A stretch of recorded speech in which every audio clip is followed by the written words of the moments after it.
¿Qué tal, amigos de Infórmate? Estamos el día de hoy con la finalización de la revisión de los protocolos que tiene el MEP como parte de la actuación para garantizar, como hemos visto a lo largo de todos esos programas, la seguridad, el evitar que se haga bullying, el cuidar las personas que se autolesionan, el cuidar las personas por raza, xenofobia, que puedan ser discriminados, en fin, todo lo que tiene que ver con esta parte de la permanencia dentro del centro educativo de una manera segura. Entonces, para cerrar, vamos a cerrar con los protocolos que tienen que ver con las pautas generales para el abordaje integral que evita la exclusión educativa y el protocolo para la promoción de la permanencia estudiantil exitosa en el sistema educativo. Estos protocolos nos plantean posiciones muy interesantes donde nos hablan de que la permanencia tiene que ser un poco más que el simple hecho de que el chico llegue a la escuela todos los días, que ese éxito del proceso educativo tiene que ver con más cosas que el simple hecho de estar ahí, de ir pasando los años, como decíamos en aquella época, dejando los pelos en el alambre, sino que busca algo muchísimo más integral, que propicie un momento bonito de la vida, el estar dentro del sistema educativo y además prepare a los chicos y a los jóvenes para el futuro que les enfrenta y los retos que les presenta la vida. Comenzando, el de pautas generales para el abordaje, lo que nos va a brindar son todos los elementos necesarios y requeridos para desarrollar el otro protocolo que tiene que ver con esto. Sobre todo con la conformación de la unidad de permanencia educativa, conocida como UPRE, y por ahí están los EPI, que es el equipo de permanencia institucional, que es como un UPRE chiquitito, pero ya lo vamos a ir viendo un poquito más acá. En el capítulo 1 nos habla de que es importante tener estrategias cuando hablamos de permanencia antes de que se dé una exclusión, durante el proceso que se está presentando algún evento que puede llevar a una exclusión y que se hace cuando el chico se ha ido de la institución para poder reinsertarlo, hacer una reinclusión dentro del sistema. En este sentido hay que tener en cuenta que Costa Rica es uno de los países más particulares del mundo en términos de educación, porque históricamente ha visto en la educación pública una herramienta para que el país salga adelante. Y conversando con algunas personas extranjeras que regularmente visitan el centro educativo donde yo trabajo, ellos comentan lo curioso que es viajar por Costa Rica, porque al viajar por cualquier parte del país se encuentran escuelas. Conforme usted avanza, qué sé yo, allá por San Carlos, si usted avanza hacia Limón, si usted avanza hacia la zona sur, regularmente a pocos kilómetros de distancia se encuentran escuelas, y en muchísimas ocasiones nos encontramos una escuelita sobre una carretera principal y uno se pregunta, bueno, ¿y de aquí de dónde vienen los chicos? Porque no se ve un poblado cerca. Esto definitivamente es algo que cuando uno viaja a otro país, usted se da cuenta que no es así. Entonces, por más que se critique al Estado por que no genera los fondos necesarios para la educación, que no están en las instituciones en términos estructurales, ¿verdad? De la mejor forma, que fallan los baños, que fallan muchas cosas, mantener la cantidad de escuelas que tiene Costa Rica como país es una labor titánica, porque en realidad la inversión es muy muy grande que se hace, diferente a otros países cuando uno los visita. En este sentido, lo primero que nos presenta, que ayuda a evitar la exclusión educativa que presentan los estudiantes, es la calidad de la educación. Entonces, ¿qué es la calidad de educación? Dice aquí que es aquella que genera oportunidades legítimas de progreso y prosperidad para las personas y para el país. Durante muchos años, cuando una persona terminaba la escuela, por ejemplo, con ese título de sexto, para llamarlo de alguna manera, esta persona podía ir a buscar ciertos trabajos y se consideraba que estaba calificado para esos trabajos. Durante muchísimos años también los chicos, cuando terminaban la secundaria, inclusive podrían comenzar a dar clases, y mientras se iban dando clases iban yendo a las universidades los fines de semana y se iban formando como docentes. Y en muchísimos otros puestos, tener un bachillerato de secundaria era casi como una puerta abierta al trabajo. Y eso hacía que estudiar fuera sumamente atractivo. Lamentablemente hoy en día, un chico pasa la escuela, pasa el colegio, e inclusive hoy vemos que muchos concluyen la universidad y eso no garantiza la posibilidad de tener un empleo. De ahí que esta calidad educativa es uno de los factores que tiende a incidir en que el chico deje los estudios porque no ve que al cumplir el objetivo haya un premio, haya una gratificación, haya una recompensa, porque tiene que seguir y seguir estudiando eventualmente. Por otro lado, la permanencia, que la permanencia se considera como una permanencia exitosa dentro del sistema educativo. Y no solamente que el chico esté por ahí dando vueltas, que llegue al colegio, que llegue a la escuela, que se salga un rato, que deambule por allá, porque este tipo de acciones tienden a hacer que poco a poco pierda el interés y se vaya retirando porque no encuentra nada más que hacer.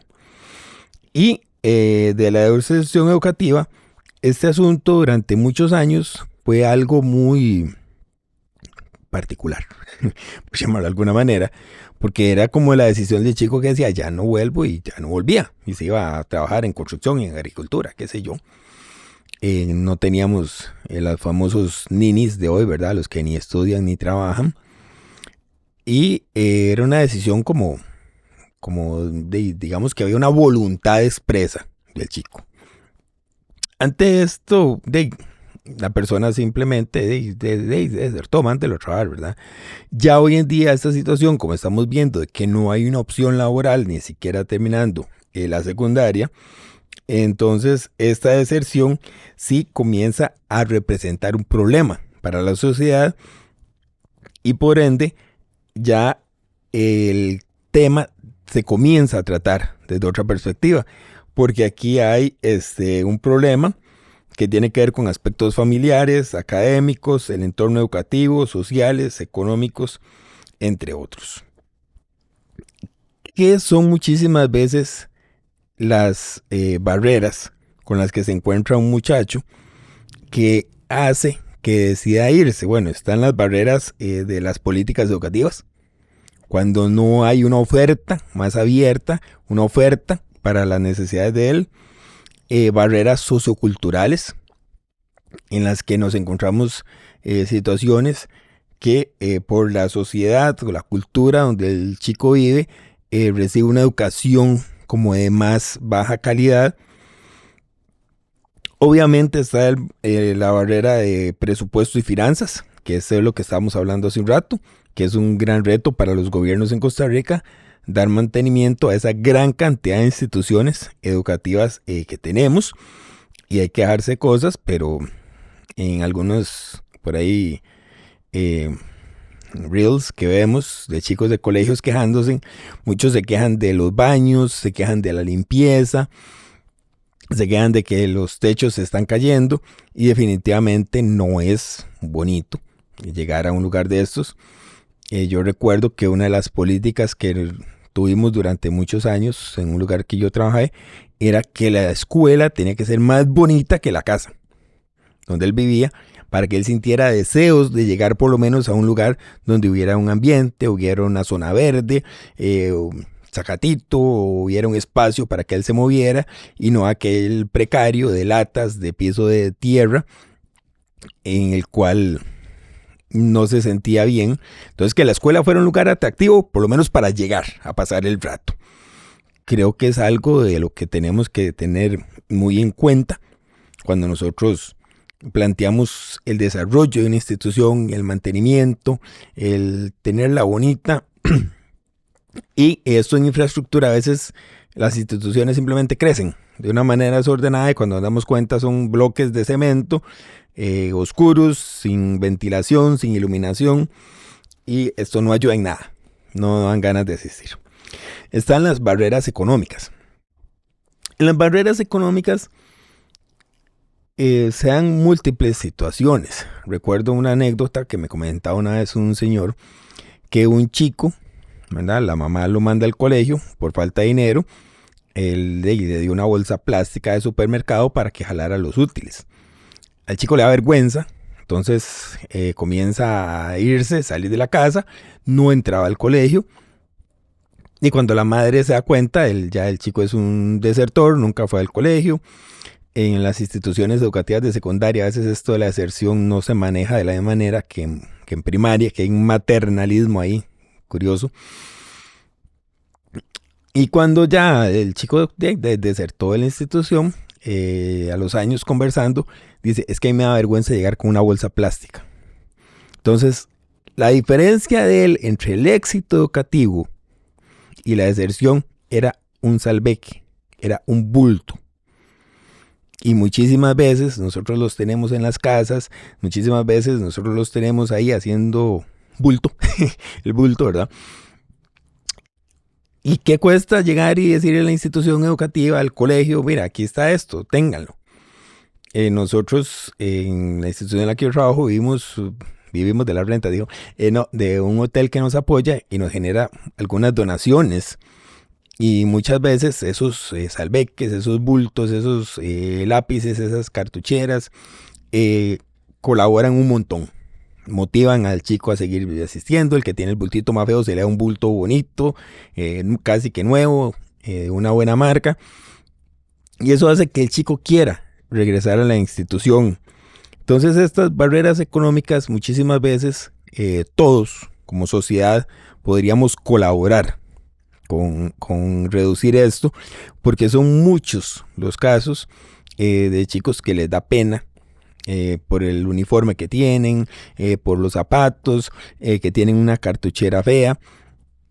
Y yo estoy seguro de que si esto se trabajara un poco más solidariamente, podríamos reducir la exclusión al menos por esta barrera educativa. Está las barreras de la gestión y la gobernanza, ¿verdad? Que algunas veces nos encontramos con políticas educativas que no son así como las más populares, como la última vez que quisieron meter que los chicos llegaran ahí con tenis negras, azules, grises, celestes, rojas, y metieron todos los colores y ya ese asunto se desvirtuó, cuando perfectamente se puede haber dejado en tenis negras, azules o blancas, no abrir el arco iris a tanto. Y por otro lado, cosas como que le quitan la autoridad al docente, entonces ya el otro llega con tatuajes, llega con piercing, ya llega jugando me disculpan la expresión, ya llega jugando el loco y que a mí nadie me manda, y esos están condenados a la exclusión, porque al no haber disciplina, al no haber un ordenamiento, y queda el chico libre, empieza a dar ese tipo de problemas. A veces no hay que confundir dar libertades a las personas con un libertinaje que termina siendo un fracaso, ¿verdad? Y por otro, lo que tiene que ver con las políticas educativas, que es la barrera de la oferta educativa. Recuerdo cuando yo hice mi tesis de licenciatura, la hice en el Colegio Técnico de Acosta, y en el Colegio Técnico de Acosta daban secretariado y contabilidad. Y en Acosta no había espacio para el secretariado y la contabilidad. Entonces todo ese colegio, ese cantón, estaba generando gente para que fuera a trabajar a San José, fuera a trabajar a otros lugares, o simplemente no encontrara un espacio laboral. Entonces no había una oferta que fuera de la mano con lo que el pueblo necesitaba, qué sé yo, no había mecánica de precisión, no había metalmecánica, no había nada que tuviera que ver con agricultura, ¿verdad? Que es una zona que en esto crece bastante. Entonces este asunto de la oferta educativa tiende a complicar la permanencia de los chicos ahí, dentro de las instituciones. Y también está ya la otra parte, que es la reincorporación educativa, que lo que busca es que el chico vuelva nuevamente a la institución, eliminar el analfabetismo, que el chico tenga más oportunidades culturales, sociales, y que esta no asistencia sea corregida de la mejor manera posible. Partiendo de aquí también tenemos que considerar que hay un abordaje integral de la exclusión educativa para la permanencia estudiantil exitosa. Y vuelvo a hacer énfasis en esta parte, ¿verdad? Que habla de una permanencia exitosa. No es que solamente esté ahí como vegetando el estudiante dentro de la institución sin sacar el máximo provecho de ella. Y para esto la Unidad para la Permanencia, Reincorporación y Éxito Educativo, UPRE, es la instancia de más alto nivel que se ocupa de accionar, donde funciona la UPRE. Bueno, funciona a nivel regional, en el cual pues busca hacer un abordaje integral de la exclusión educativa. La persona del centro educativo es como la parte importante. Sin embargo, al ser esto como a un nivel más regional, sí, la forma de actuar pues es un tanto diferente, pues los acompañamientos de ellos son un poco más técnicos. Es un asesoramiento a estos equipos de permanencia institucional, pero sí es un trabajo muy colaborativo que desarrolla y que realiza en las instituciones. Entonces tiene un nivel que se llama nivel de atención universal, en el cual se busca beneficiar a toda la población estudiantil. Aplicación de protocolos, una oferta educativa adecuada. O sea, ahí lo que se busca es que toda la población sea atendida para evitar que deserten. En este caso estamos hablando de prevención, todo lo que se puede hacer a nivel preventivo para que el chico esté ahí. Partiendo de ahí, pasamos a lo que es la atención selectiva, que ya es priorizar en cada centro educativo esos factores de riesgo o factores protectores que podemos encontrar, a que son vulnerables. Entonces, si nos encontramos un centro educativo que es más vulnerable, por ejemplo, a la deserción, porque hay un cierto trabajo informal, ¿verdad?, de menores de edad, qué sé yo, inventémonos, una maquila. Entonces los chicos desertan porque se quieren ir a trabajar. Esto ya es algo muy propio, por ejemplo, de una institución. O que dentro de una institución haya un marcado trasiego, consumo, venta de sustancias, pero eso ya es muy propio de un pueblo, no es algo que caracterice a todo. Entonces de ahí que se da una atención selectiva. Y por último está la atención indicada, que ya ahí es cuando se busca atender a la persona en particular que está en riesgo de deserción o que está desertando. Porque como vamos a ver más adelante con el protocolo, hay algunos factores que determinan que hay un riesgo de que esa persona deserte. Y es cuando se aplica una boleta que se llama alerta temprana, que es cuando, por ejemplo, encontramos que el chico falta 1, 2 días por semana regularmente, que dejó de presentar tareas, pero ahí sigue estando, pero como que ya tiene un pie afuera, ¿verdad? Entonces ahí es donde esto se activa, porque la idea es no tener que luchar con un proceso de reinserción cuando la persona se ha ido. Entonces, ¿Qué es lo primero que hay que hacer? Bueno, hay que priorizar en cuáles centros educativos hay mayores porcentajes de deserción y comenzar a trabajar en ellos de la mejor forma, buscar qué son esos factores de riesgo que están creando la fuga para poder atenderlos. ¿Qué se hace en este caso? Bueno, una situación de diagnóstico pronóstico. En cada dirección regional se hace un diagnóstico de cómo está la situación, cuántos estudiantes están iniciando, qué niveles de ausentismo hay, qué niveles de riesgo hay, y se hace un pronóstico, más o menos, de qué puede llegar a suceder si no se atiende esto. Y después está la planificación e implementación de esas acciones, resultados de ese diagnóstico, y luego una evaluación para ver si con esto que se implementó, el pronóstico que se tenía se redujo o el pronóstico fue acertado, y entonces quiere decir que todas las acciones que se hicieron no sirvieron de mayor cosa.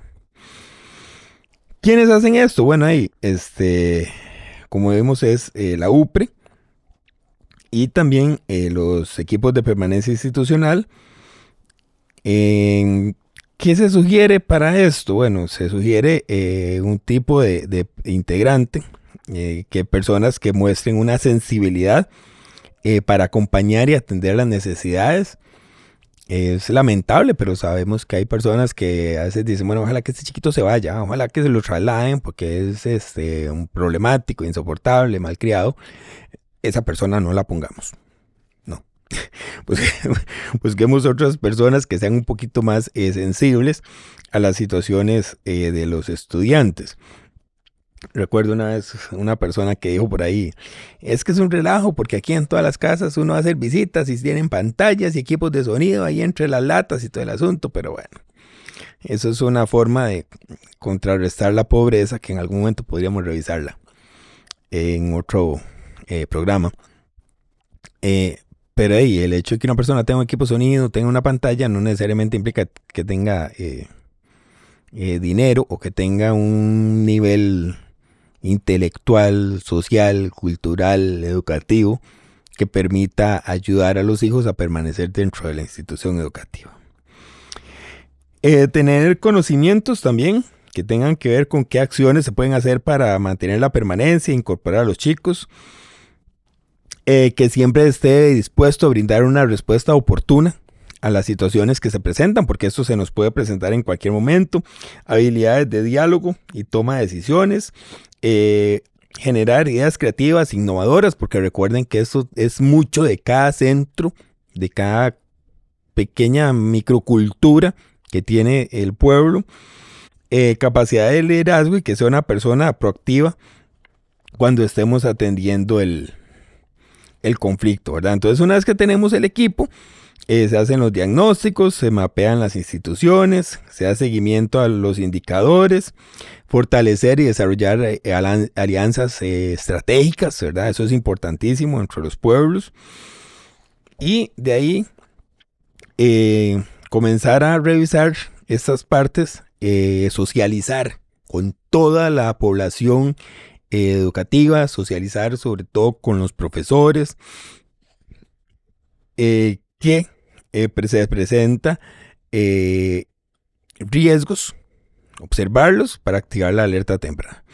¿Cuáles son algunos de los riesgos? Bueno, cuando hay muchas llegadas tardías, cuando hay ausentismo, el bajo rendimiento escolar, la falta de apoyo familiar, cuando se presenta violencia, discriminación, consumo de sustancias o adicciones, conductas delictivas, situaciones socioeconómicas, falta de apoyo educativo y psicosocial. Esto se da dentro de la misma institución. Cuando se nota desmotivación por parte de las personas estudiantes, la unión temprana en menores de 18 años de edad, de gente que permite que se junten ahí menores a vivir en un cuartillo, y eso normalmente termina en una deserción. Algunas condiciones emocionales, ¿verdad? Del padre o la madre, y el embarazo. Y aquí cuando dice embarazo, considera que puede ser atender tanto al padre que está dentro del colegio como a la madre. Recuerdo hace muchos años una situación de una pareja en un colegio que quedaron embarazados y en algún momento la chica se acercó a conversar y decía, es que ahora es tan raro porque antes solo venía en los recreos y me buscaba y pasábamos de la mano y todo el asunto, y ahora apenas estoy embarazada, ya él pasa con sus amigos, pasa con todo, ¿verdad? Entonces ahí hay un rechazo, y si eso no se trabajaba de la mejor manera, ese chico podía desertar del colegio. Yo en su momento hay algunas cosas le expliqué que le pasan a los hombres cuando las mujeres están embarazadas, pero en realidad de ahí a los 17 años es algo que no necesariamente las personas esperan o quieren, y como siempre nos encontramos esa famosa situación de que yo puedo hacerlo, puedo jugar con fuego, a mí no me va a pasar, pero pasa. Al final de estas pautas generales vienen unas preguntas frecuentes y aquí vienen los códigos de QR para buscar las respuestas. Y aquí aparecen algunas respuestas. Como yo siempre digo, estos protocolos están en línea, podemos buscarlos, porque todo esto nos ayuda muchísimo, tanto a las personas que trabajamos en el MEP como a los padres de familia. ¿Qué preguntas aparecen? Como dónde puedo obtener información del calendario pruebas, cuáles son las orientaciones de los procesos de evaluación de aprendizaje, donde encuentro información sobre la declaración del MEMA acerca de los espacios libres de violencia y discriminación. En fin, ahí nos podemos encontrar diferentes consultas que nos pueden ayudar. Y ahora sí, vamos a pasar entonces a la otra parte, que no es tanto de directrices y políticas, sino ya es como la parte más de acción, que es el protocolo para la promoción de permanencia estudiantil exitosa en el sistema educativo. El lema es no dejar a nadie atrás. En esto se basa el protocolo. Está muy enfocado algunas cosas más a secundaria que a primaria. Sin embargo, es importante el utilizarlo todos y tenerlo en cuenta, pues es más fácil prevenir en la primaria esa deserción. Ya en la secundaria es un poco más complicado. Entonces, acabamos de hablar, este protocolo comienza hablando de lo que acabamos de terminar de hablar, que es quienes conforman el equipo de permanencia estudiantil, y comienza con 8 pasos, que lo primero es plantear el reto. ¿Cuál es plantear el reto? Que la permanencia sea del 100% y la exclusión educativa sea del 0%. Ante esto, no es solamente plantear un reto, es todo un compromiso que la institución asume para lograr que no haya una deserción por ningún motivo.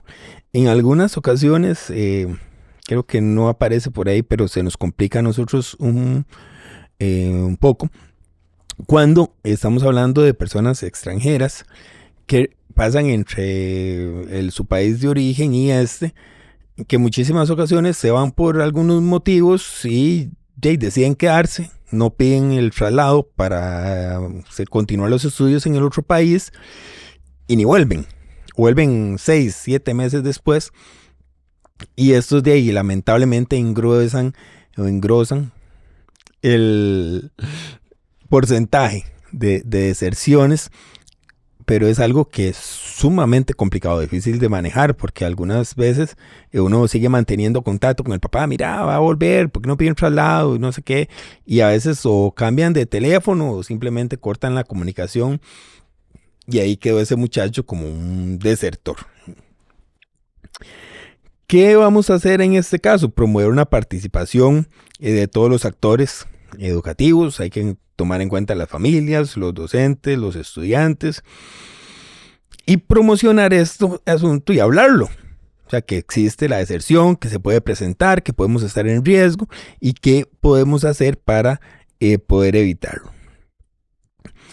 ¿Qué nos plantea el paso 2? Identificar y apropiarse de las alertas, que son las que ya cité hace un rato, todas las alertas que estábamos comentando, que se presentan, como lo que veíamos ahora, llegadas tardías, ausentismo, discriminación entre estas. Conocerlas, apropiarse de ellas y que todo el mundo las conozca para que cuando se presenten dos o más en un estudiante, inmediatamente activemos la alerta temprana. ¿Qué hacemos? El diagnóstico pronóstico, en el punto 3. Este insumo, ¿qué es lo que nos va a dar? Bueno, un poco de qué está causando estas alertas, ¿verdad? Estos riesgos. Por ejemplo, ausentismo, llegadas tardías. Okay. Determinar por qué se está causando. ¿Es algo personal? Que el chico no quiere llegar, que no tiene motivación, o que esa clase de la mañana no le interesa. Por un asunto familiar. Hay familias que son sumamente desordenadas e irresponsables y no hay forma de que lleguen con los chicos temprano a clases. Y eso es algo, pero terrible, ¿verdad? Es algo del centro educativo que no invita a que el chico llegue, ¿verdad? O es una situación de la comunidad, qué sé yo, que el autobús pasa y pasa uno por el centro educativo a las 6:30 y el otro a las 7:10. Entonces, ¿cómo se puede abordar eso? Y así con todas las alertas, ¿verdad? Ausentismo, bajo rendimiento, falta de apoyo familiar, discriminación, consumo de drogas. Y entonces también cómo se manifiesta, ¿verdad? Algunas de estas cosas. Por ejemplo, conductas delictivas, se pierden cosas dentro de la institución, hay amenazas con armas o qué sé yo. Detallar un poco esto. Cuando tenemos esto ya debidamente diagnosticado, ya podemos tener un panorama más amplio de qué acciones, qué factores protectores nos podemos encontrar, si es un asunto comunal, si es un asunto de las familias, si hay que llamar familias, si hay que hacer una atención más abierta ante esto, porque aquí por ejemplo, qué sé yo, si el autobús pasa a las 7:10, si no hay un autobús que pase a las 7, aquí hay un factor de riesgo. Y es un factor de riesgo social, que hay que ver cómo se atiende. En este caso, qué opciones hay y qué podemos brindar a estos chicos que tienen esta situación o este problema, por ejemplo. O ver qué factores protectores nos pueden colaborar, por ejemplo, si es un asunto de consumo de sustancias, okay. Tenemos fuerza pública cerca, tenemos policía municipal, ¿quién nos puede echar una mano ante un evento de esto? ¿Qué nos implica el paso 5? Registrar alertas. Toda alerta temprana se va registrando, se va tabulando, se va guardando dentro de un Excel, puede ser, para que nosotros tengamos una noción de qué tanto se presenta, si son eventos aislados o si, por ejemplo, hay una situación, si se me ocurre, de discriminación muy marcada dentro de la institución. Entonces ya es un problema a abordar a nivel institucional. Pero esto solo lo podemos saber si nosotros vamos registrando las alertas. Y esto es importante porque a lo largo de los años nos va dando una estadística de qué estamos haciendo bien o qué estamos haciendo mal. Y, por ejemplo, yo partiendo de mi experiencia, a lo largo de los años he visto que la situación va en un creciendo, porque en escuelas regularmente no teníamos ese problema. Y hoy en día, entre este asunto de los extranjeros que vienen y algunos otros chicos que quedan siendo como hijos de la nada, porque un pronto otro la mamá se va, se lo deja al el papá trabaja, ya es responsabilidad del chico si va o no va a la escuela, y los papás como que se desentienden. Y es una forma de negligencia, pero yo a veces entiendo que el Patronato Nacional de la Infancia tiene otro montón de situaciones que atender, que en la priorización, si ellos llegan, hacen una visita y se encuentran con un chico que tiene techo, tiene alimentación, no está siendo maltratado, pero simplemente no le da la gana de ir a la escuela y el papá no tiene ya ninguna autoridad sobre el niño, qué hacer. Qué complicado. Yo sí recuerdo que una vez amenazó una señora que si no mandaba a la chica a hacer las pruebas de sexo de aquel entonces, iba a ir con la policía a sacarla. Y bueno, y se ordenó y rapidito la chica llegó y terminó de hacer las pruebas y gracias a Dios se graduó de sexto. Pero ¿por qué tiene uno que llegar a estos puntos de obligar al papá a que haga algo bueno por su hijo? Se supone que el papá debería hacerlo. Pero bueno, en fin, ya me enojé. Ya me dio cólera. Pero sí, este tipo de alertas son las que hay que registrar para ver si, qué sé yo, en la comunidad tenemos un problema que son los padres, que son las familias, que no están colaborando o no les interesa que los chicos estudien, vayan a la institución. En el paso 6 vamos a tener un plan de acción. Este plan de acción hay una formulación, hay un análisis y comenzamos a aplicar las medidas positivas.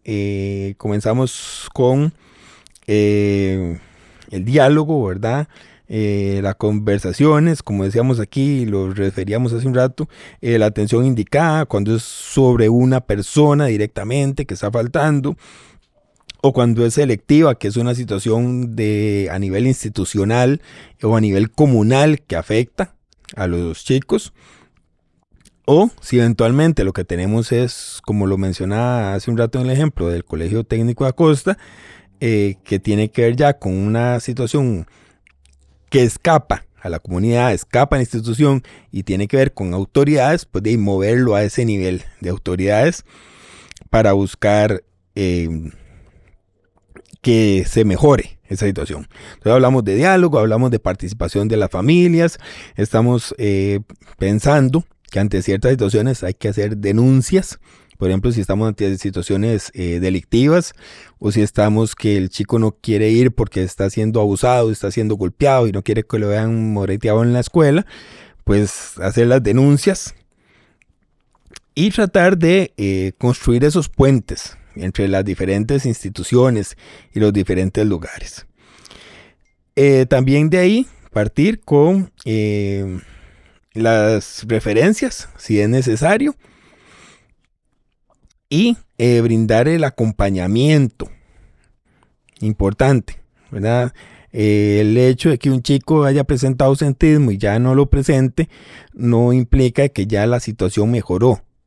Implica que hay un factor que cambió, pero el deseo de desertar, la desmotivación, puede ser que ande por ahí todavía. Entonces sí hay que dar un seguimiento razonable a estas personas que le hemos hecho las boletas de alerta temprana y tener en cuenta de que estos son abordajes interinstitucionales, a veces interdisciplinarios, y entonces el seguimiento tenemos que brindarlo con otras instancias, a veces España, a veces Corte, a veces Caja Costarricense de Seguro Social, en fin, este seguimiento no es así como que nada más voy al aula a ver si el chiquito está, para que lo tengamos en cuenta, porque a mí me pasa.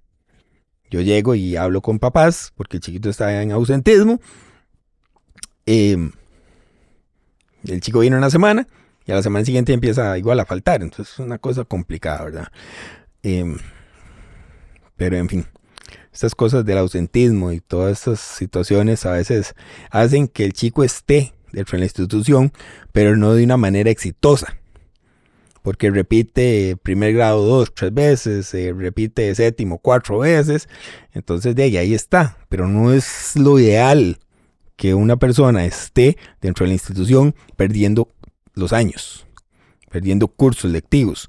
De ahí que es importante plantearnos esto de que sea una permanencia exitosa dentro del centro educativo, y no simplemente que estén llegando ahí porque en la escuela hay comida, y en la casa no, entonces llego a comer y el resto no me interesa. Estas cosillas hay que, a veces hay que diluirlas, ¿verdad? Y ver bien que un asunto de deserción no implica que empecé con 300 y terminé con 300. Porque nada hago yo con empezar con 300, terminar con 300, pero 200 perdieron el curso lectivo. Algo no está bien ahí. Y son las estadísticas que hay que llevar si queremos realmente tener una permanencia estudiantil exitosa dentro del sistema educativo. Entonces, seguir revisando en este acompañamiento, como lo decía, estos datos estadísticos, ver realmente qué está pasando, repitencia, rendimiento académico, porque vamos a lo mismo. O sea, sí, tenemos 300 estudiantes, pero ahí todos van ahí pasando a empujones y a saltos y con adecuaciones y regalándoles un puntico, porque si no, no van a dar la talla.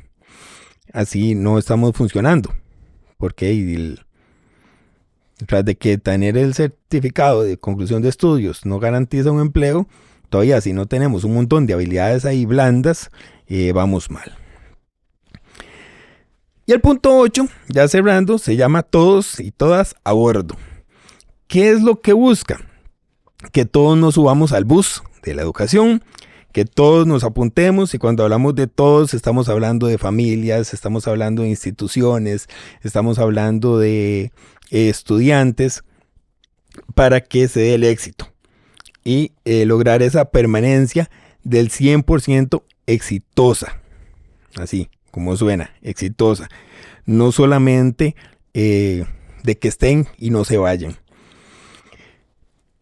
Como lo hemos visto, son muchas cosas las que afectan la permanencia, la deserción, el éxito educativo, un fenómeno multicausal que requiere de muchísimos cambios y muchísimas mejoras, ¿verdad? Yo voy a decir algo muy feo, pero voy a decirlo. Muchísimas personas que trabajan en el MEP están esperando que de allá arriba, ¿verdad?, vengan las directrices, vengan las soluciones y vengan todas las mejoras que esa persona considera que necesita. Pero eso no es así. O sea, yo soy un funcionario del MEP, tengo la misma responsabilidad que los que están allá arriba, de que esos chicos que están a mi responsabilidad salgan bien. Entonces yo tengo que hacer lo mejor posible. Y si yo como empleado del MEP digo que el Ministerio de Educación no funciona, quiere decir que yo no estoy funcionando. Quiere decir que yo estoy haciendo las cosas mal. Y esto yo me lo apropié cuando trabajé con el Ministerio de Seguridad Pública. Y yo decía, bueno, si yo digo que los policías no sirven, quiere decir que yo no sirvo. ¿Ok? Porque yo siempre di lo mejor de mí, siempre di mi mejor esfuerzo. Y si alguien me preguntaba, yo decía, el Ministerio de Seguridad funciona. Y hoy en día si alguien me dice, el Ministerio de Educación funciona, porque yo estoy funcionando, yo estoy con mi compromiso y estoy con la camiseta puesta. Pero si yo voy a ser un funcionario del MEP y voy a estar ahí esperando que vengan las soluciones, que vengan las mejoras, y no hago nada porque X, Y o Z no me lo permiten, y estamos mal. Entonces, esto es lo de la permanencia. Eso es lo de el estar de una manera exitosa dentro de un centro educativo. Cuando decimos todos a bordo, es que todos nos apuntemos. Y si todos nos subimos al bus, pues algunas veces va a haber que bajarse el bus y empujarlo cuando no se está moviendo. Porque allá arriba no mandaron plata para la gasolina, pero eso no quiere decir que porque los de arriba no se movieron, el bus se va a estancar. Así que eso es una invitación a todos, a los papitos, a los funcionarios y a los estudiantes, a que nos subamos al bus y mantengamos esa promoción de la permanencia, cero deserción y que realmente estemos disfrutando el proceso educativo. Llegamos hasta acá con la parte de los protocolos. La próxima semana comenzaremos a llevarnos hacia otros temas. Por ahí el otro día había algunos comentarios en un video que la próxima semana vamos a darle un poco de respuesta a esto. Pero en fin, la idea es que hagamos la educación, que hagamos el país y que cada día estemos más informados. Que tengan una bonita semana y hasta el próximo Infórmate. Y recuérdate, si te gustó, deja un me gusta y únete a Memo TV.